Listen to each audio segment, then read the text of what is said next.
So hello friends, welcome to my channel Technical Ahmed. তো সকলে কেন আছে আশা কৰো সকলে ভালে আছে। তো আজি ভিডিওটোত মই দেখুৱাম যদি আপোনাৰ এটা জব কাৰ্ড আছে তেনে জব কাৰ্ডৰ টকাটো সোমাইছে না নাই কেনেকৈ আপুনি চেক কৰিব পাৰিব নিজৰ মোবাইলত জাস্ট 2 মিনিটৰ ভিতৰত আপুনি চেক কৰিব পাৰিব আপোনাৰ টকাটো সোমাইছে না নাই। তো বলক ভিডিওটো পুনৰবাৰ আৰম্ভ কৰোঁ। ফটাকল আপুনি কি কৰিব আপোনাৰ যিকোনো এটা ব্ৰাউজাৰ ওপেন কৰি আপোনালোকে সাৰ্চ কৰি দিব। মই এটা ব্ৰাউজাৰ ওপেন কৰিছো।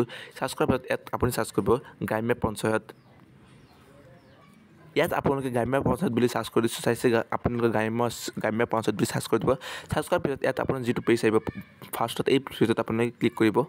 ৱেবছাইটত ক্লিক কৰাৰ লগে লগে আপোনাৰ মোবাইলত এনেকুৱা এটা পেজ আহিব। ইয়াত আপোনাৰ লিখা আছে যে গ্ৰাম্য পঞ্চায়ত বুলি এটা অপশ্যন দিয়া আছে লিখা আছে আৰু ইয়াত চাৰিটা অপশ্যন দিয়া আছে। চাৰিটা অপশ্যন পিছত আপুনি 2 নম্বৰৰ যিটো অপশ্যন আছে এইটো অপশ্যনত আপোনালোকে ক্লিক কৰিব। এই আছে 2 নম্বৰ যিটো আছে এই অপশ্যনত ক্লিক কৰিব। মই এইটো ক্লিক কৰি দিছোঁ। ক্লিক কৰাৰ পিছত ইয়াত আপোনাৰ ষ্টেটটো চিলেক্ট কৰিব। মই আসামটো চিলেক্ট কৰি লৈছোঁ। আসাম ষ্টেটটো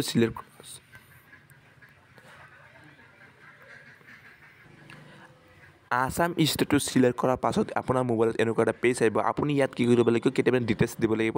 এটা ফাইনেন্সিয়েল ইয়াৰ্ছ আপুনি কিমান চনৰটো বিচাৰে 2022 পৰা 23 মই 2020 পৰা 21টো বিচাৰোঁ। ইয়াত ক্লিক কৰিম। ক্লিক কৰাৰ পিছত আপুনি ইয়াত ডিষ্ট্ৰিক্টটো চিলেক্ট কৰি ল'ব। মোৰ যিটো ডিষ্ট্ৰিক্ট হয় মই এইটো চিলেক্ট কৰি লৈছোঁ। চিলেক্ট কৰাৰ পিছত ব্লক যিটো হয় এইটো চিলেক্ট কৰি ল'ব। মই ব্লক ৰূপীহাট চিলেক্ট কৰি লৈছোঁ। এতিয়া আপুনি কি কৰিব গ্ৰাম্য পঞ্চায়ত যিটো আছে আপোনাৰ পঞ্চায়ত যিটো হয় আপুনি সেই পঞ্চায়তখন চিলেক্ট কৰি ল'ব। মই ৰূপী হৈছে ৰূপীটো চিলেক্ট কৰি দিছোঁ। পঞ্চায়তটো মোৰ ৰূপী হয় ৰূপীটো চিলেক্ট কৰি দিছোঁ।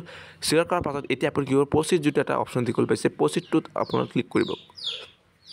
প্ৰচিডটোত ক্লিক কৰাৰ লগে লগে আপোনাৰ মতে এনেকুৱা এটা পেজ আহিব। আপুনি এটা দীঘল এটা পেজ আহিব। আপুনি কি কৰিব লাগে ইয়াৰ পৰা আপোনাৰ যিখন ইয়াত আপোনালোকে বহুতো চাব পাৰে অৰ্থাৎ সেই গাঁওখনৰ সকলোবিলাক তথ্য আপুনি ক'ত কি কাম কৰিছে কিমান কাম আহিছে সকলোবিলাক ডিটেইলছবিলাক আপুনি চাব পাৰে।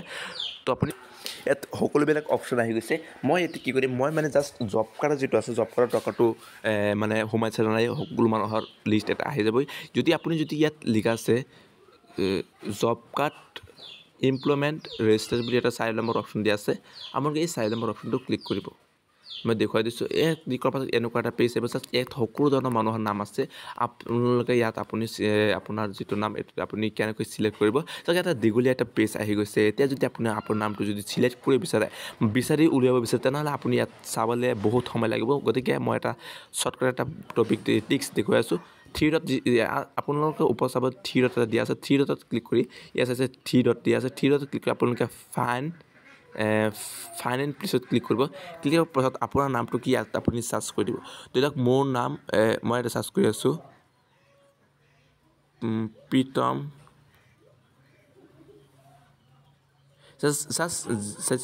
চাৰ্চ কৰাৰ লগত ইয়াত কিন্তু বিচাৰি আছে চাৰ্চ কৰাৰ লগত কিন্তু ইয়াত বিচাৰিছে। গতিকে আপুনি ইয়াৰ আপোনাৰ নামটো ইয়াত চাৰ্চ কৰি দিব। যদি এইটো নামটো মই চাৰ্চ কৰিছোঁ এইটোত আপুনি কি কৰিব ইয়াত ক্লিক কৰিব। ক্লিক কৰাৰ পাছত আপোনাৰ যদি এনেকুৱা এটা লিষ্ট আহি যাব। হাতত যিমান কিবা টকা পাইছে ইয়াত সম্পূৰ্ণ ডিটেইলছখিনি আছে। ক'ত কি টকা পাইছে সম্পূৰ্ণ কি বেংকৰ টকা কোনটোত বেংকৰ টকা সোমাই সম্পূৰ্ণ ডিটেইলছখিনি ইয়াত পাই যাব। আশা কৰোঁ ভিডিঅ'টো ভাল লাগিলে সম্পূৰ্ণ চাই। তেনেহ'লে আজি ভিডিঅ'টো যদি ইমানেই আছিলে যদি আমাৰ চেনেলক ছাবস্ক্ৰাইব কৰা নাই এতিয়া টেকনিকেল আমি ইউটিউব চেনেলক ছাবস্ক্ৰাইব কৰি তেতিয়া আমাৰ চেনেলক ছাবস্ক্ৰাইব কৰি কাষত থাকক। আৰু আজিলৈ ইমানেই আছিলে। পৰৱৰ্তী ভিডিঅ' মই কেনেকুৱা লাগিল কমেণ্টটো জনাব। আজিলৈ ইমানেই।